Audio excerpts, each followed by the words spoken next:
اعوذ باللہ من الشیطان الرجیم بسم اللہ الرحمن الرحیم رب اشرح لی صدری ویسر لی امری واحلل عقدۃ من لسانی یفقہوا قولی۔ شعبان کا مہینہ ایک فضیلت اور برکت والا مہینہ ہے۔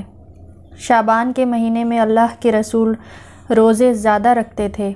اسامہ بن زید فرماتے ہیں کہ رسول اکرم صلی اللہ علیہ وسلم سے سوال کیا گیا کہ اللہ کے رسول، آپ کو کسی مہینے میں اتنے روزے رکھتے ہوئے نہیں دیکھا جتنے روزے آپ شعبان میں رکھتے ہیں۔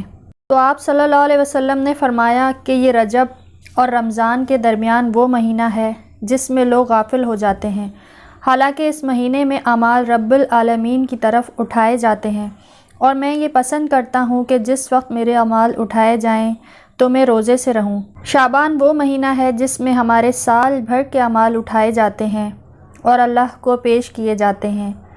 اسی لیے ہم دیکھتے ہیں کہ رسول اللہ صلی اللہ علیہ وسلم شعبان میں کثرت کے ساتھ روزے رکھا کرتے تھے۔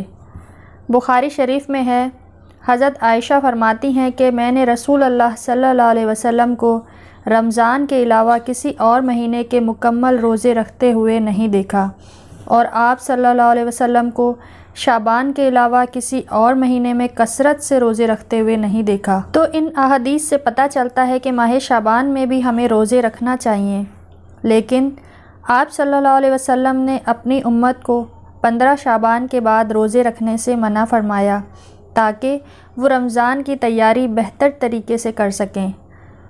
رمضان، شعبان اور شوال، یہ 3 مہینے خاص طور پر روزے جیسی عبادت کے ہیں، خاص طور پر رمضان، پھر شعبان میں کثرت سے روزے، پھر کچھ عبادت شوال میں بھی، شوال کے ابتدا میں۔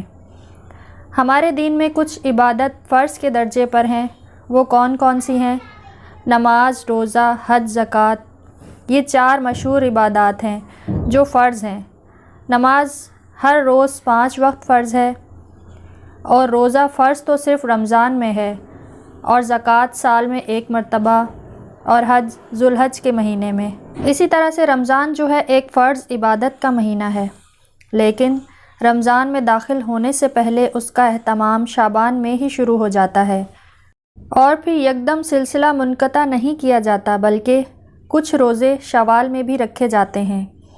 اگرچہ شعبان اور شوال کے روزے نفلی روزے ہیں، لیکن یہ رمضان کے آگے پیچھے ہیں۔ حضرت عائشہ اپنے قضا روزے شعبان میں رکھتی تھی کہ اگلے سے پہلے اپنا پچھلا قرض چکا لوں۔ اسی طرح کچھ تیاری شعبان میں، پھر اس کے بعد بھی 6 روزے اور اتنی فضیلت والے دے دیے شوال میں کہ اگر وہ رکھ لیے جائیں تو اتنا ثواب ہے کہ گویا آپ سال بھر روزے سے ہیں۔ تو روزے جیسی عبادت کے لیے رمضان سے پہلے شعبان میں ہی روزے کی طرف متوجہ ہونے کی ضرورت ہے، اور آپ تبھی متوجہ ہوں گے جب آپ اس مہینے کی فضیلت اور اہمیت کو سمجھیں گے۔